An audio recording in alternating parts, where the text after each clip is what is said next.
Perfect. Hello, welcome everybody to the Black History Month virtual lecture series. My name is Meredith Patterson. This is our third lecture of the month, so welcome. Now I'm going to start off our lecture with our land acknowledgement. So the County of Simcoe acknowledges that the land on which we gather today is the traditional territory of the Anishinaabe Nation, which includes the Ojibwe, Ottawa, and Potawatomi nations, collectively known as the Three Fires Confederacy. We also recognize the Huron-Wendat, who occupied these lands prior to the middle of the 17th century.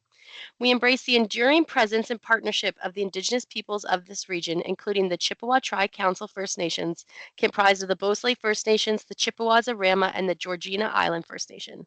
We would also like to recognize the diverse Métis and Inuit communities within our region.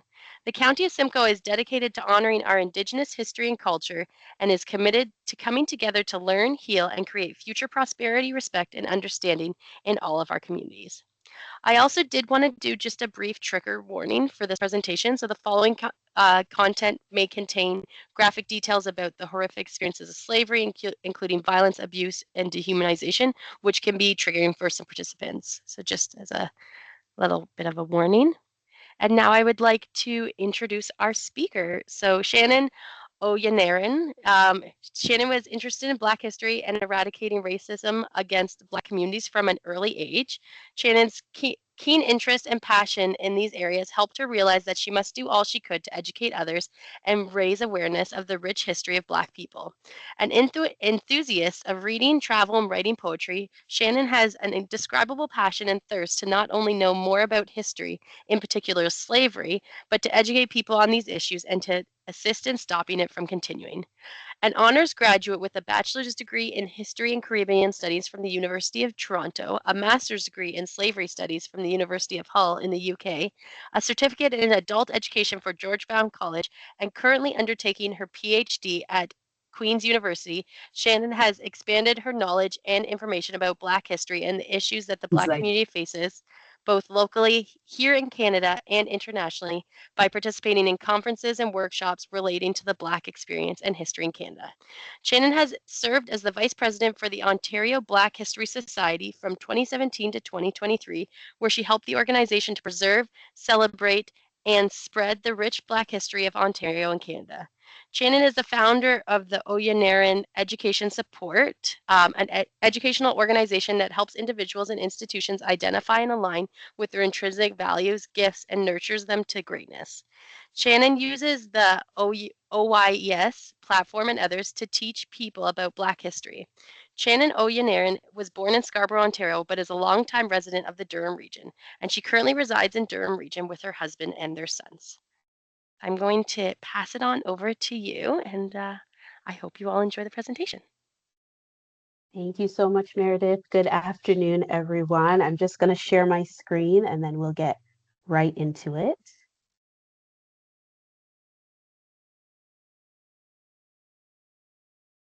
All right, so hopefully everybody is seeing my screen. I can't see any hands or anything, but do let me know if there's any difficulties seeing the presentation or hearing some of the videos that I have embedded into the presentation. So good afternoon again.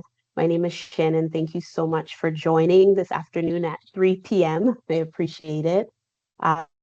We don't have a lot of time, but in the time that we do have, I just wanted to give everyone a quick overview of Black Canadian historical settlements and communities.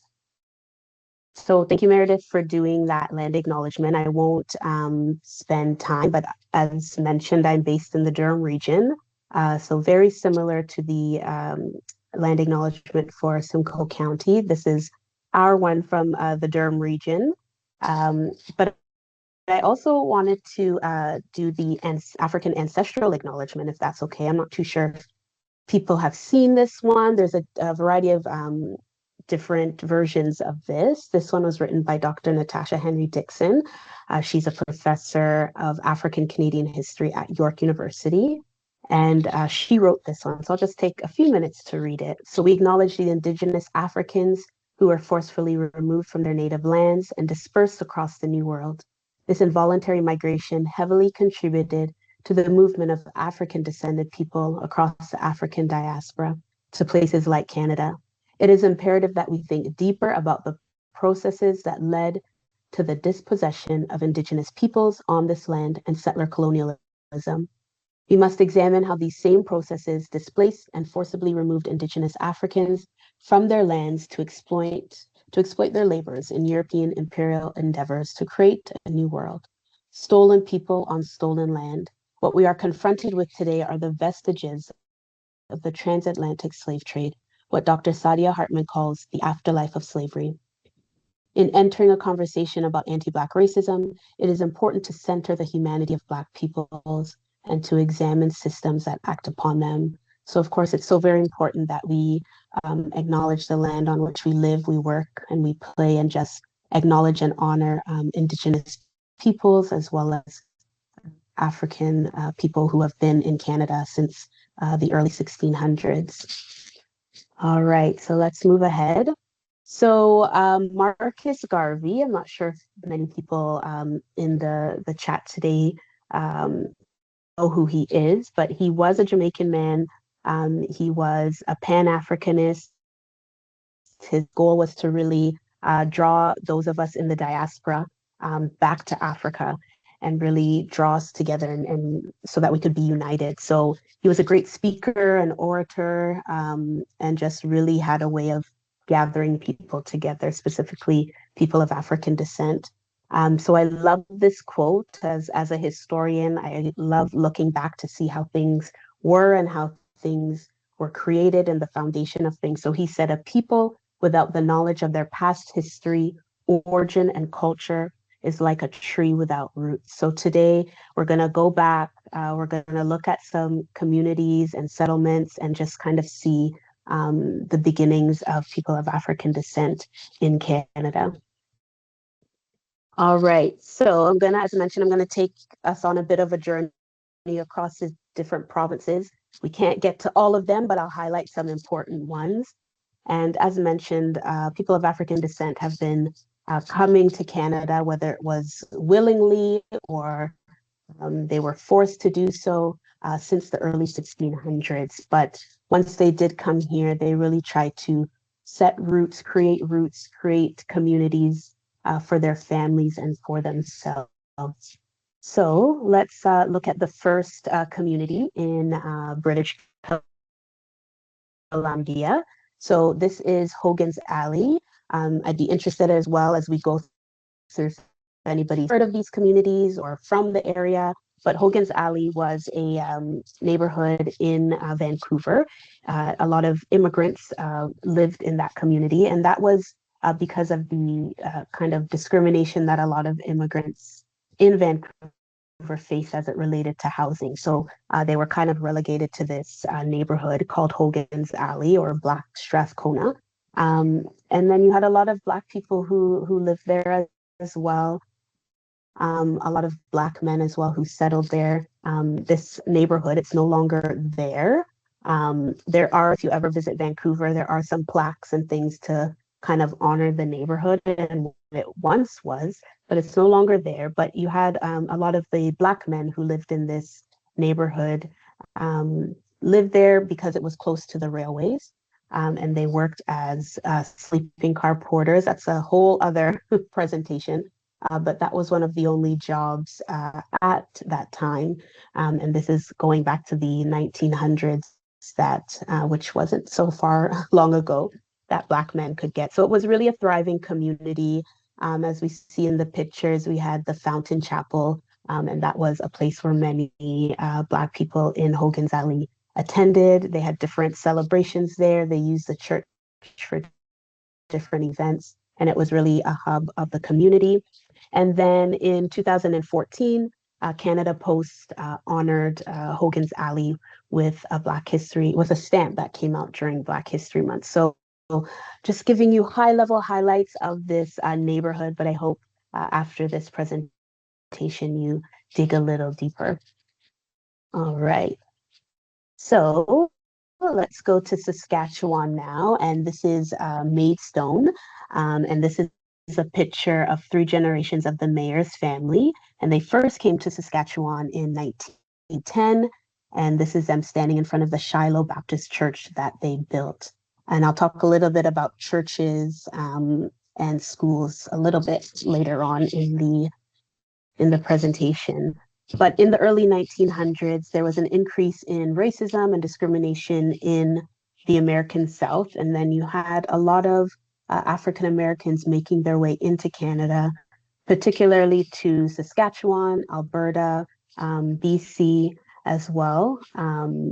But they came, they settled. There was about a dozen families that came and settled in Saskatchewan in particular. And that grew to about 50 families. And again, this is the early 1900s onwards. And then there's still descendants of the Shiloh people, as they were called.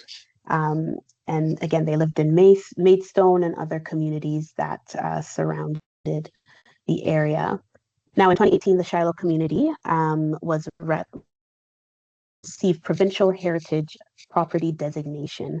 So if you're ever visiting Saskatchewan and want to take a trip to Maidstone, you can go and see that this building is still standing as well. So that's a bit about that community. And then we're gonna head over to Alberta. And as mentioned, Amber Valley was specifically a community that was created by those African Americans coming up from Oklahoma, Texas, and sometimes California. And they created this community called Amber Valley. Again, this is like early 1900s, 1910 to 1911. And again, they were trying to, escape the discrimination and racism that they faced in Oklahoma, Texas, California. And Amber Valley is located about 170 kilometers north of Edmonton and 24 kilometers east of the town of Athabasca. And it was one of several communities that was founded by these African American settlers. Um, Amber Valley was a thriving community as well. They created a church and a school and just their own little community where they thrived. They had a baseball team, they had a church there, and the community was doing really well for themselves. And we'll look at it in a bit. This was a time when Canada had kind of put out a call for people to come and settle in the West, in the prairies provinces. Unfortunately, though, when the government of Canada put out this call, they weren't necessarily looking for people of African descent or other uh, racialized groups to come and settle. But they did. They found a way. Uh, they made it a bit difficult, I would say, for people of African descent to come into the country. But a small group of families came and settled in Amber Valley. All right. I have a video that I wanted to show that kind of covers the prairie provinces. And again, this video kind of talks about the last best west, as it was called. So this call out to people to come and settle the prairie provinces. So let's take a look now. It was a beautiful idea, the promise of free, fertile land in Western Canada. At the turn of the century, many Black Oklahomans wanted a part of it. Canadian government wanted to settle those vast Western provinces, long occupied by Indigenous peoples. They called this dream the last best West. With the means and skills to make the move north, many Black Oklahomans were eager for a new life. They wanted to get away from the increasing wave of racial violence and discrimination that hung over their lives. Canada, however, was not so eager to receive them. The Department of the Interior was already working behind the scenes to keep Black Americans out of Canada, including the deliberate spread of disinformation. And while the department answered few inquiries from Black settlers, it made a point of telling them they wouldn't do as well as white settlers in the harsh Canadian climate. The government even hired agents to prevent Black Oklahomans from immigrating. These agents met with influential local Black community leaders, hosted lectures, wrote editorials, and met with interested individuals and families, sharing false information along the way. One agent was a Black American doctor named G.W. Miller. In an editorial, Miller spread horror stories about Canada, calling it a desolate, frigid, unsettled place, where three fates awaited Black people: poverty, mistreatment, and freezing to death. He also described the abuses that border agents could inflict on Black women and girls. About 1,000 Black Oklahomans settled in the Canadian prairies. But for many others, the promise of the last best West soured. The agents wrote to the Department of the Interior that the Canadian boom was dying out. That example of disinformation is more than a century old. These days, we have even more channels through which information and disinformation reach us. Even a simple social media post can have enormous influence. Whether it's the words of an influential expert in 1911 or a story trending on social media today, question what you see, hear, and read. Think critically about the messages fighting for your attention.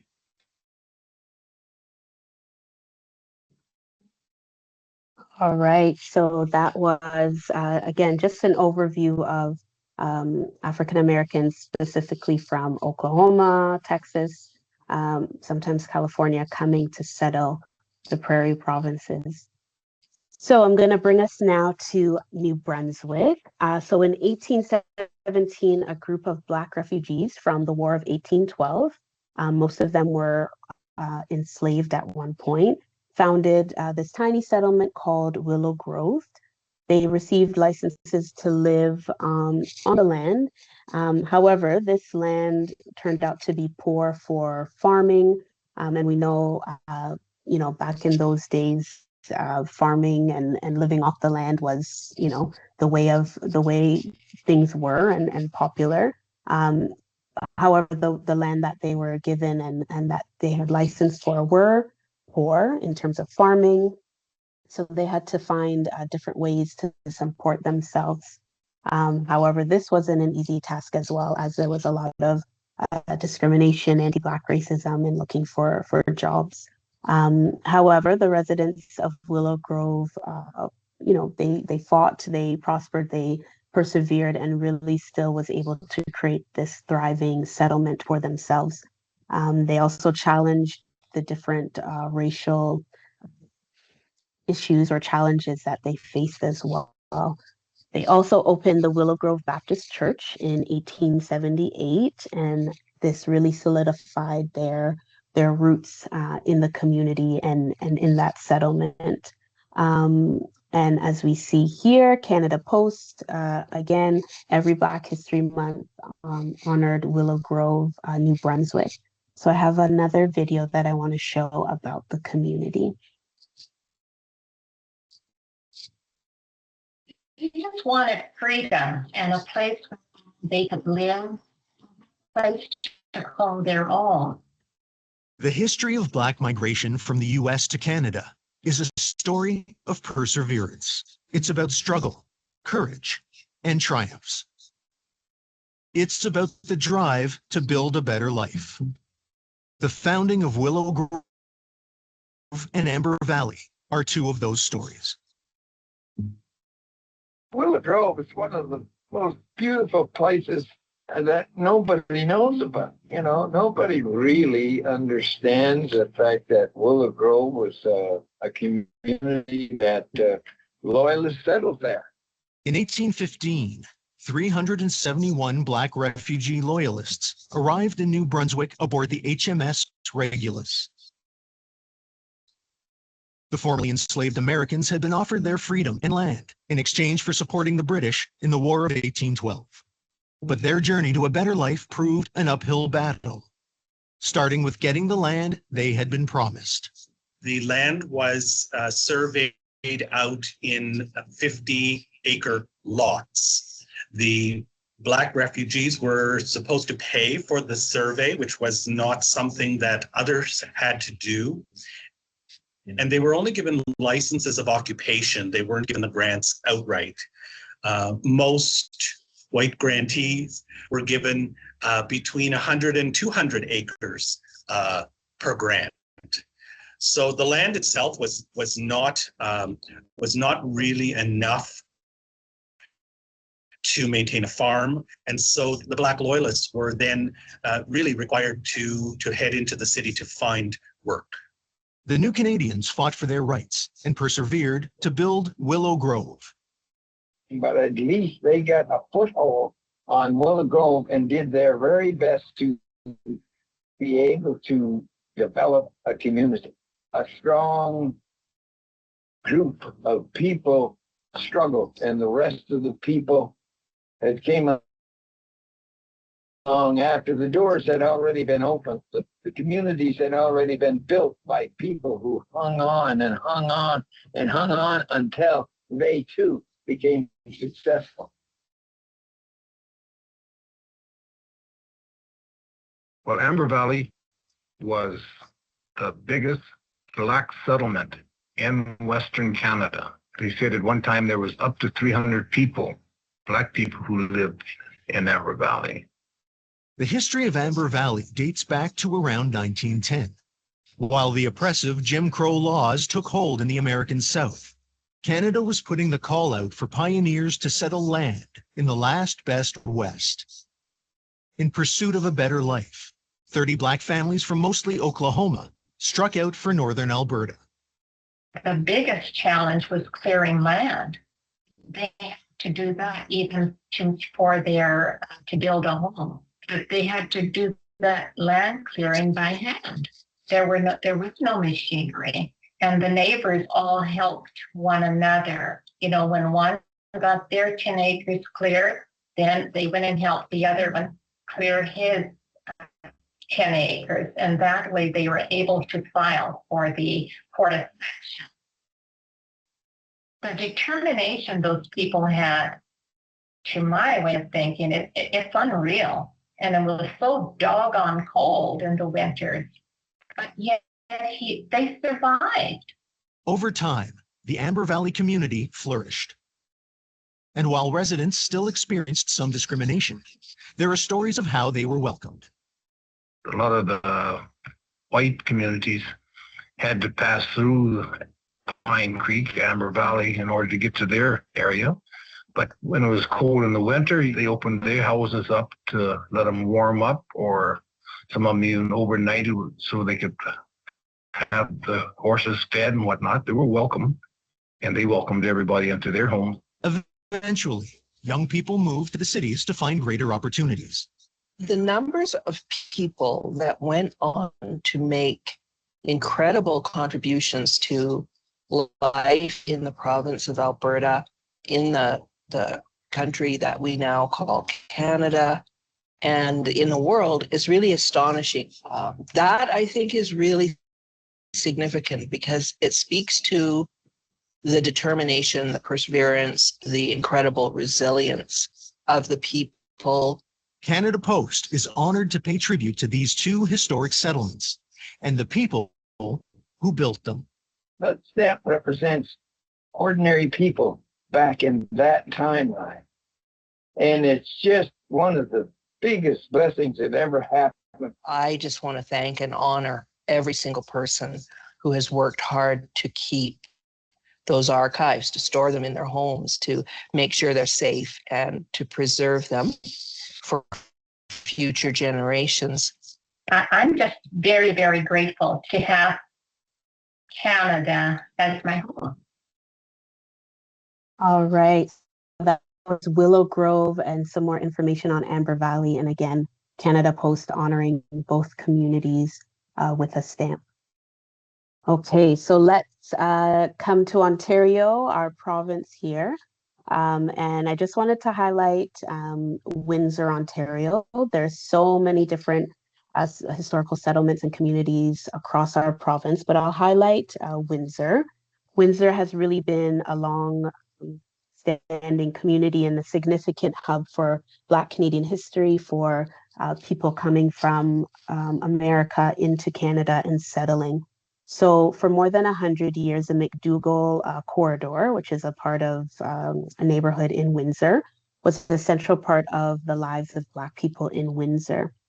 So this community in particular was founded just east of Windsor's commercial district in the 1850s by freedom seekers, as well as those who were emancipated as well from the United States.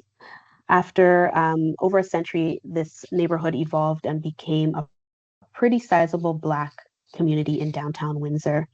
In the late 1950s, which was the case for many different Black historical communities. For example, Africville. I'm not going to cover Africville today. Hogan's Alley. Windsor participated in the urban renewal funding that was made available both provincially and federally. So at this time, the 1940s, 50s, 60s, you had different cities taking up this initiative to try and renew and revive the city. And a lot of these historical Black communities were affected, were torn down, were destroyed during this time. And the McDougall corridor wasn't an exception. So the city of Windsor really took the time to reimagine what Windsor could look like and wanted to attract different people. So again, the McDougall corridor or neighborhood was affected. However, if you ever visit Windsor or you're from Windsor, they still have, I think it's two churches, one in particular that acts as a museum as well. You can learn more about the history. You still have some families who live on the street and in the neighborhood who are still able to tell about that thriving community in the early 1900s. Okay, so let's go over to Prince Edward Island in our maritime provinces. So I'm just going to highlight the Bog. So the Bog was in Charlottetown, PEI. It was a neighborhood in Charlottetown. And this settlement or community really started in the 1780s with the arrival of loyalists, so Black loyalists who we heard about in the video prior, as well as a small group of freedom seekers, those who were formerly enslaved. So unlike Nova Scotia, which they're right next door to each other, New Brunswick was home to Black loyalists, freedom seekers, as well as those who had escaped enslavement. And this community or neighborhood grew entirely from those who were freedom seekers who sought their freedom from the United States into Canada, into different parts of the country. So for over 200 years, Black residents lived in these small communities. And from about 1810 to 1900, Black people were concentrated in this small district called the Bog. At its peak, you had about 100 Black Islanders call this neighborhood home. And in 1887, Bog residents set up the Victoria Jubilee Club, bringing the community together. It helped with self-improvement. They had different events such as picnics, different celebrations, and it was really a tight-knit community, but they, were successful and stuck together and really tried to be united and move ahead. They also had a brass band. They had different sporting events. Again, unlike the communities we talked about before in the 1881, 1880s, and also at the turn of the 20th century, the population started to decline, the Black population, things started to change. The city wanted to be, renewed and revamped like we heard about with Africville and Hogan's Alley. And the population started to decline. So there's today, if you ever visit Charlottetown and PEI, there's no neighborhood per se, but there are still markers and still elements of the history of this neighborhood. Okay, so let's move over to Quebec. We have Little Burgundy. I'm not sure if anybody on the call is originally from Quebec or has heard of the neighborhood, but it was really a thriving, fun, exciting neighborhood that dated all the way back to the mid to late 19th century. It was a southwest borough of Montreal, and it was home to Montreal's English-speaking working class communities. So you had Little Burgundy, again, that was close to the railways. Again, Black men were able to work as sleeping car porters, so it was easy access for them to be that close in the neighborhood to the railways. You had different social clubs that were created, the Colored Women's Club of Montreal, and just different organizations created to fight poverty that Black people experienced, that they experienced discrimination, racism. So these social justice clubs or organizations were created to help the people in the Little Burgundy neighborhood. And then we also have Oscar Peterson. Hopefully, we've all heard of Oscar Peterson, pianist, jazz pianist, who went on to world-renowned fame, was from that neighborhood originally. So it was really, again, a thriving community and neighborhood for people of African descent who came from different parts of the Caribbean, different parts of Canada, as well as from the United States as well. All right. So let's go back to the Maritimes and talk about um, Shelburne, Nova Scotia in particular.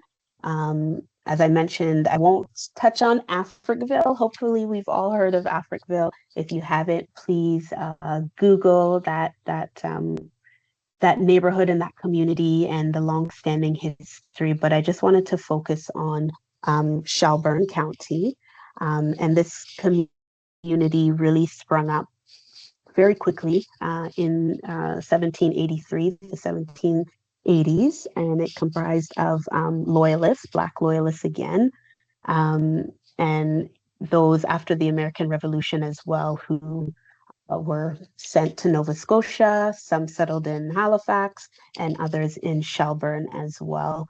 So you had about 1,500 people of African descent that moved to Shelburne County.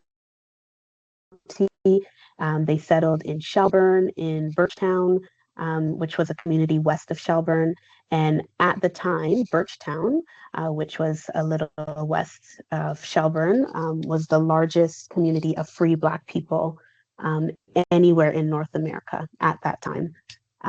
So again, you had Black loyalists who lived there, those who were freedom seekers. And again, they really created a thriving community and neighborhood. They still faced discrimination, anti-Black racism, hostility, challenges finding work for themselves, and just kind of trying to create a life for themselves. But despite all of those challenges, they still were able to unite, stick together, and create roots. And if you ever visit Nova Scotia, if you're from there, you'll know that those communities are still tight knit. You have a lot of descendants that still live there. So Nova Scotia is really, really interesting in that regards, that if you ever visit and you go to, say, Halifax or Shelburne, there's still descendants that you can speak to from the different ways of people of African descent. So whether it's the Black loyalists or the Maroons from Jamaica, or those who sought their freedom from the United States, there's still descendants that you can go and talk to and hear about their family's history as well. All right. So here are some other Black loyalist settlements in Nova Scotia. So we can see Digby, Yarmouth, Halifax, as I mentioned, Preston, Colchester, Annapolis County, et cetera, et cetera. So I really appreciate this map that kind of shows where Black loyalist settlements were set up. All right. All right, so as I mentioned earlier on, and hopefully you've heard me say a couple of times when I've been talking about these different settlements, that many of them, if not all, created educational institutions, so schools, as well as churches. So sometimes they would build a church that would act as a school, they would have a school inside, or vice versa.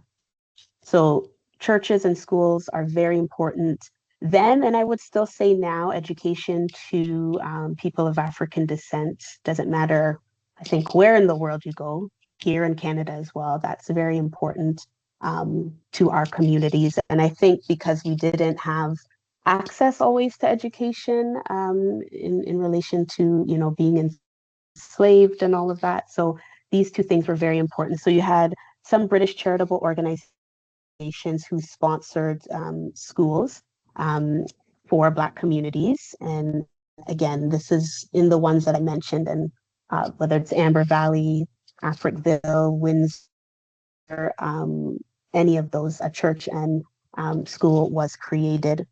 And religion really played a large part as well. Many times when you had people of African descent come to Canada, to the different provinces, they weren't always welcome in, white churches. So they had to create their own. And this acted as a kind of grounding for them to really set roots and remain close to the community and keep their faith and hope alive, dealing with the different challenges that they face. So the Toll School, that picture there, it's a building in Amber Valley that they created or built. And then we saw that picture earlier, the Fountain Chapel in Hogan's Alley as well. So I just wanted to add some more historical Black settlements and communities in a chart.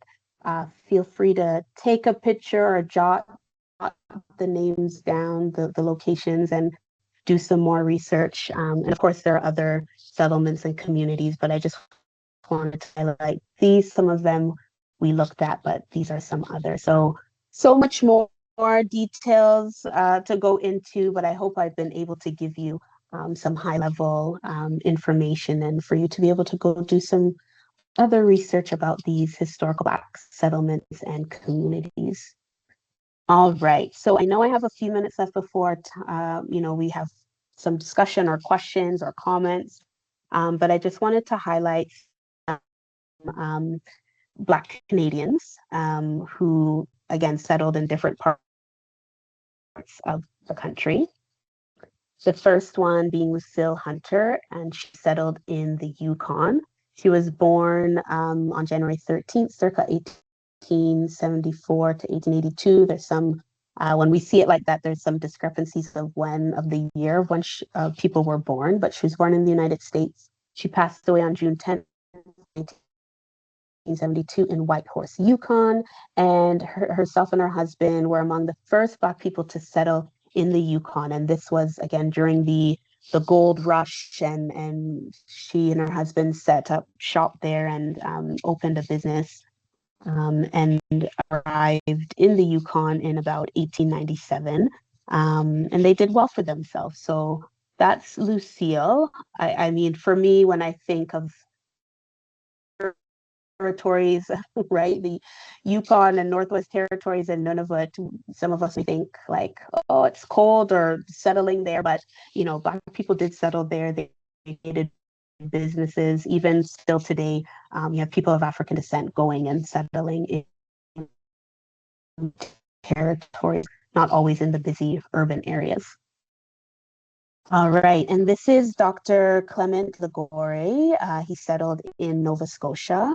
He was born in Trinidad and Tobago, Port of Spain, on October 13th, 1887. He was Halifax's first Black doctor, and he helped form the number 2 construction battalion. So he did wonderful work. And also, if we've heard of the Halifax explosion that happened, he treated hundreds of patients free of charge in his home after this happened. And again, mentioned very instrumental in creating the number 2 construction battalion. I have a short video that I wanted to show about his life. So let's watch that now.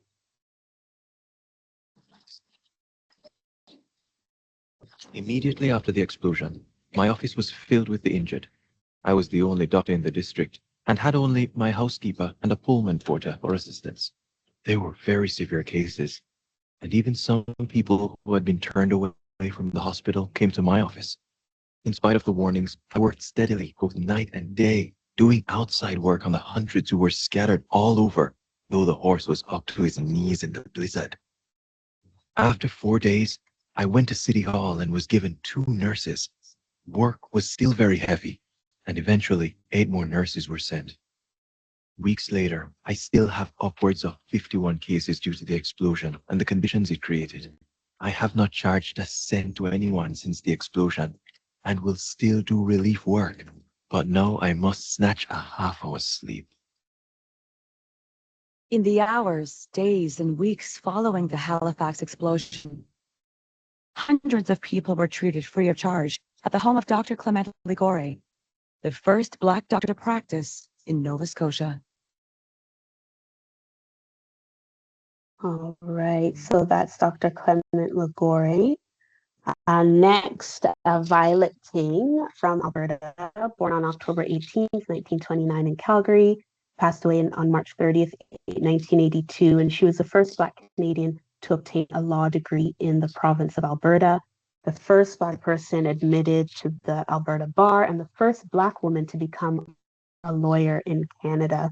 And one of her, what she's famous for saying is, people told me it wasn't a good idea for a girl to be a lawyer, particularly a colored girl. So I went ahead.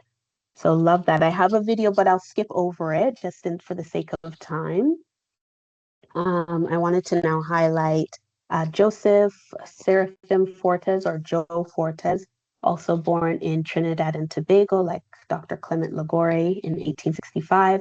He passed away in Vancouver on February 4th, 1922, and he became a lifeguard in Vancouver and was committed to helping people. So he loved the water, he loved to swim, and he first, originally before coming to Vancouver, settled in Liverpool, UK for a bit, and then came to Vancouver and worked different jobs, but really his love for swimming and helping people shone through, and he was actually hired by the city of Vancouver as a lifeguard after them seeing how much he helped and saved people and just looked out for people on the water and beaches of Vancouver. So again, more to his story, but that's Joe Fortes. And then I just wanted to quickly highlight that we're celebrating 30 years of Black history in Canada, such an important milestone. We know that Black History Month originally started in the United States. It started in 1926 by Carter G. Woodson. It started as a week. They called it, and we don't use this term anymore, but Negro History Week. In 1976 in the United States, it became a full-blown month. For us here in Canada, in December of 1995, the Honorable Dr. Jean Augustine brought the motion forward to have February recognized as Black History Month across the country. And again, that's not to say that Black Canadian history wasn't celebrated or talked about or honored or learned about in the years before that. It's just that in 1995, this motion was brought forward and thankfully and successfully was passed. And in February of 1996, we officially started to celebrate Black History Month in Canada. And again, as mentioned, the Honorable Dr. Jean Augustine, first Black member of Parliament in 1993, and brought the motion forward to the House of Commons, where 305 members voted yes and nobody voted no, which is great. If anybody did, the motion would have to be tabled and they'd have to bring it up again. So we're thankful for the Honorable Dr. Jean Augustine and others who really advocated for Black History Month to be officially recognized across the country. And I have another short video before I wrapped up of the actual motion in December of 1995. So I'll just play that now. Motion. The Honorable Parliamentary Secretary to the Prime Minister. Thank you, Mr. Speaker. I wish to move the following motion without debate and by unanimous consent. I move seconded by the Honorable Member for Quebec, the Honorable Member for Kootenay East, and the Honorable Member from Burnaby Kingsway, that this House take note of the important contribution of Black Canadians to the settlement, growth, and development of Canada, the diversity of the Black community in Canada and its importance in the history of this country, and recognize February as Black History Month.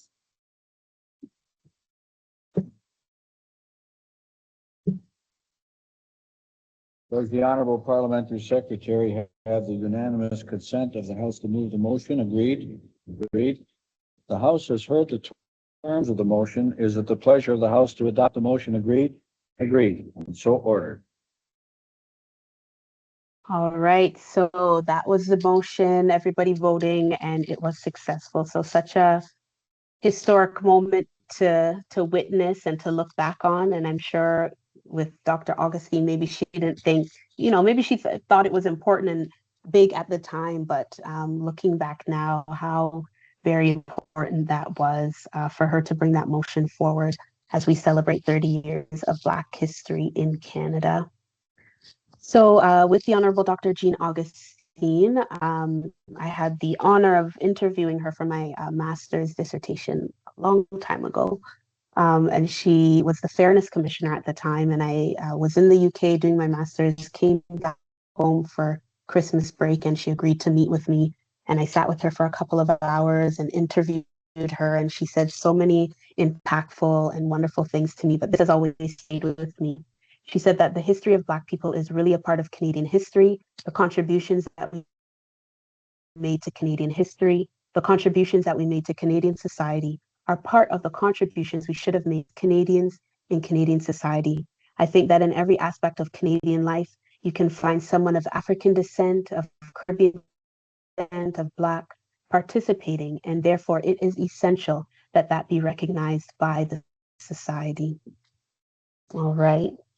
So as I wrap up, I always just like to leave different resources for people to learn more about the Black experience in Canada.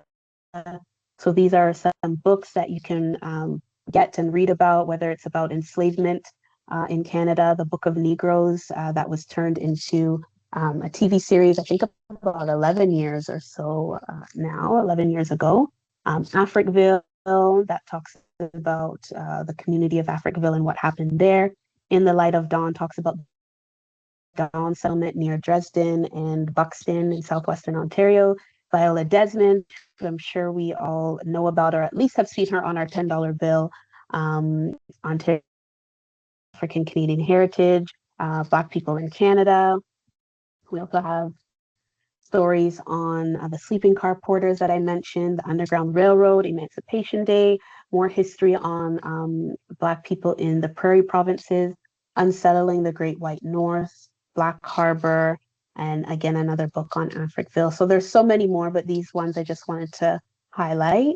If anybody's interested in any articles about the Black experience, here are just a few as well. And I'll also mention I can always send these resource slides to Meredith, who can hopefully distribute them to those who want the link.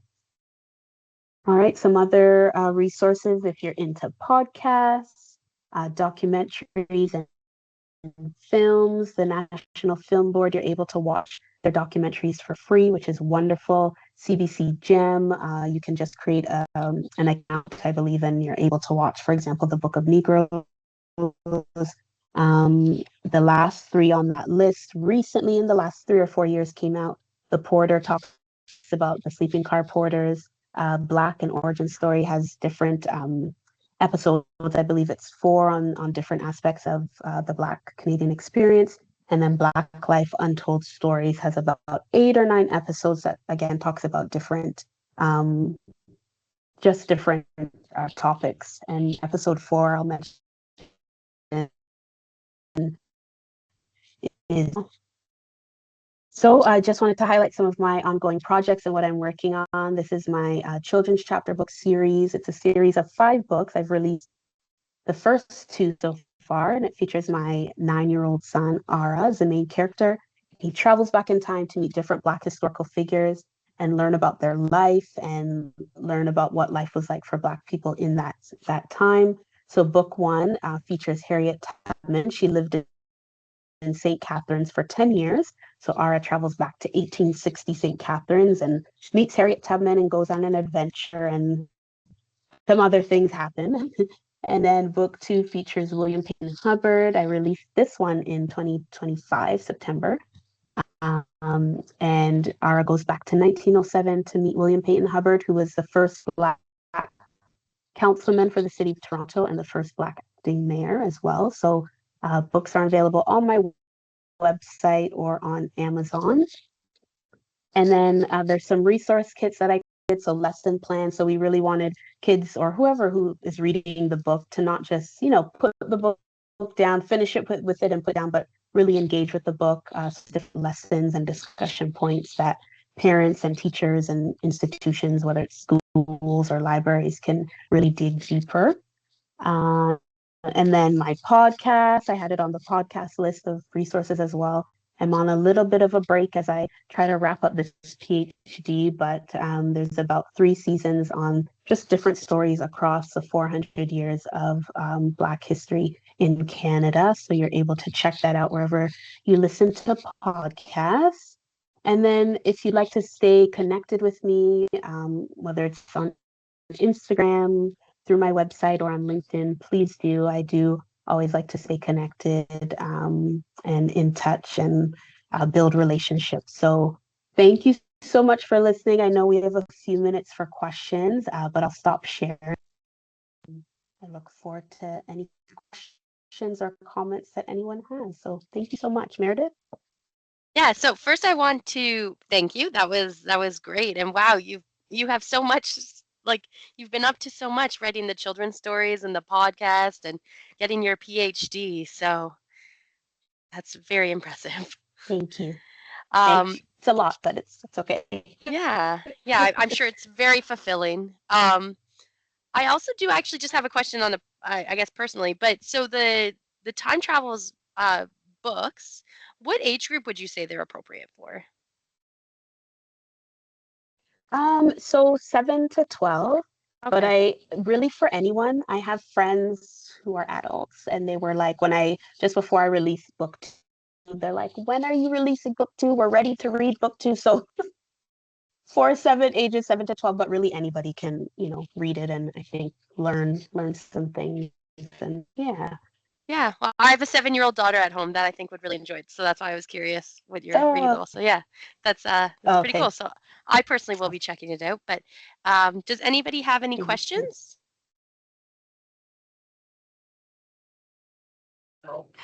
I do. Hi, Shannon. What was the first settlement/community that you looked into? Where did you start? Oh, just in my research for the presentation? Yeah. I think, well, probably Africville, although I didn't mention Africville too much. I think learning about Africville and then learning that there were so many other different settlements and communities kind of led me to look at each province. Of course, I have some background knowledge on the ones in Ontario, but whenever I share these historical communities and settlements, I always like to go across the country, so to speak, and tell people about the different ones across the country, because we may know just about the ones in Ontario, which is fine, right? Or Nova Scotia, but there were so many other ones across the provinces and territories that I just always like to highlight. So I don't know if I started anywhere in particular, maybe Africville, on the settlements in Ontario, and then kind of worked my way out. Yeah, that's fair. Thank you so much. Thank you for your question. Yeah, and I enjoyed you talking about, like going to the West and settling the West. Because when we think of settling the West, you usually think of the typical like early settler. So it's really great to hear about like the Black communities that went out there and settled as well. I think that wasn't something that I fully knew about. So that was really, really cool to hear about. And I loved the quote from that lawyer that she was like, "Oh, well, I'll do it anyways." I love that so much. Yeah. Exactly. Does anybody else have any other questions? I think it was a very thorough presentation. Honestly, it was a lot of information, a lot for us to think about and reflect upon. So that's Thank I you. and Yeah. I really appreciate all the resources too, because it's sometimes nice to get the presentation and then to be able to go off and start your own researching and stuff. Yeah. Exactly. Yeah. And as mentioned, I'll send you those resource slides, and then if anybody would like those, they're there. Perfect. Yeah. I did put in the notes. If you are interested in receiving, sorry, Mary Frances, can you mute your microphone? Thank you. I did put it on here that if you are interested in receiving them, I put my email on there. And I do have, Sophia has said, very informative presentation. And then Cheryl said, excellent presentation. Thank you. Thank you. Yeah. And I'm Thank sure you so much. We all feel that way. So thank you so much. This is so great to hear about, and I'm actually really excited to read these time travel books. So I definitely will look into getting those quite soon. Awesome. Awesome. Now, for everybody else, we do have one more lecture next week. So it's on February 24th at 3 p.m. So join us for a free virtual presentation with Natasha Henry Dixon and learn about George Martin, one of the few Black people enslaved in Upper Canada as a child who gained their freedom. This talk traces his story and highlights the process of piecing together archival fragments to genealogically reconstruct his narrative. So I hope to see you all then. But Shannon, thank you so much for joining us today. It was lovely. I also have Tracy said thank you so much for your informative presentation and the many resources, and also for your time. Thank you so much, everyone. I'm grateful. Thanks again. Perfect. Thank you, everybody. You have a great day. Thank you. Have a good day. Thanks, you too. Bye.